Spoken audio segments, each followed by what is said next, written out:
Guys, what if I told you that there's one specific Ethereum whale actually holding up the Bitcoin price right now? Guys, this is something I'm going to be explaining here in this video. I'm going to also let you know at which price this could actually turn very, very ugly. I'm going to give you the latest on the short term, the long term, everything you need to know moving into the major event coming up on Thursday when we have the CPI data being released. So welcome back everybody, my name is Chris, bringing you cryptocurrency videos every day, teaching you how to make money in this market. If you are new to the channel, then make sure to subscribe and activate the bell right now. And with that said guys, let's get straight into it. Before we talk about this massive whale holding up the crypto markets, let's look at this first on the short term. So we have continued to go down here, we have been trending down. We did get a reaction here of my orange line. So we have a little bit of a pump here from this point, and this is, completely in line with what we could expect, of course.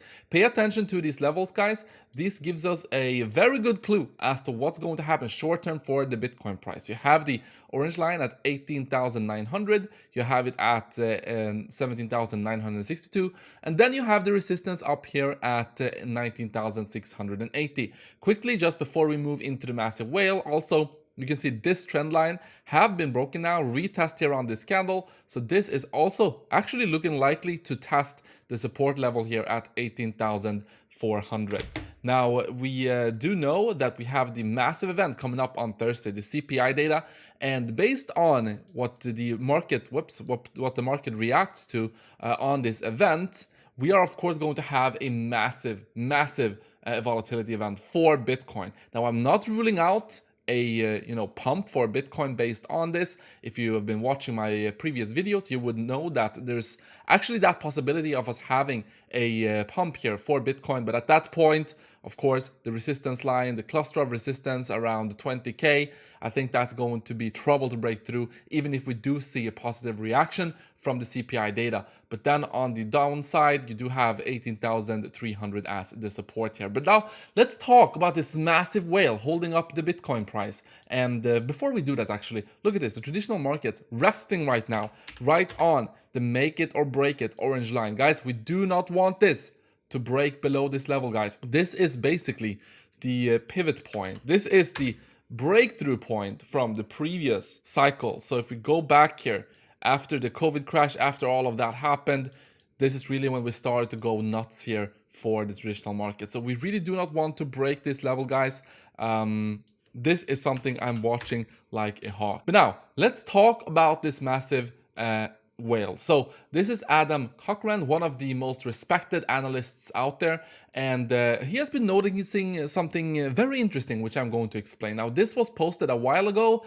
I saw this, I didn't pay too much attention to it, but we have some more information right now, which makes us have to actually start paying attention to this theory. So basically, the Ethereum open interest has been down. So what is open interest? Basically, it's the sum of all leveraged positions out there. So if you enter a leveraged position, be it a short, a long, whatever it may be, it contributes to the open interest. So this is something you can see on a chart like this. You see the open interest right here based on the exchanges and so on. So you can see, for instance, that the open interest for Bitcoin, for Ethereum, and you can see if it has been increasing or decreasing here recently. Anyway, I digress. So let's go back. So the open interest has been down overall, but on FTX, it did hit an all-time high, 1.2 million Ethereum. Now, bear with me, guys. I'm going to explain why this is significant. So, and in this low liquidity environment, Ethereum has seemingly split with the macros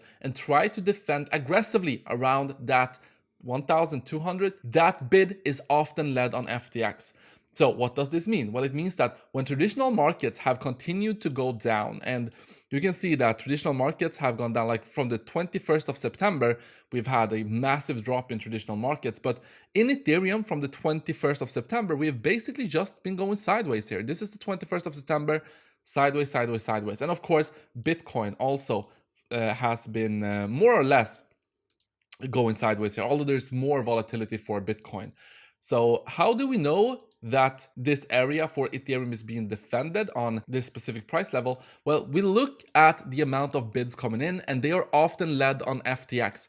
Now, if you try to stabilize the price on FTX, the arbitrage bots, they kick in. And of course, this is why you got the same price on all different exchanges, because if the price goes down on FTX, then the arbitrage bots, they just buy on FTX and sell on Binance, and so the price stabilizes.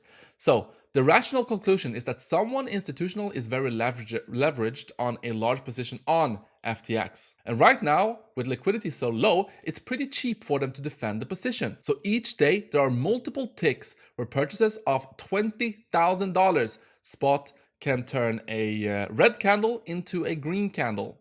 And we do know a lot of bots look for chart patterns, or rather their underlying math, and so a $20,000 buy can break that pattern, keeping momentum in a favorable direction. So basically everyone who are looking at TA, they are like influencing it, like establishing this as a baseline of support, so that every time we go down here, people will be buying, and so they're defending this level because they might have a massive position that they do not want to get liquidated. So we have seen this with Three Arrows Capital, we've seen it with many institutional players.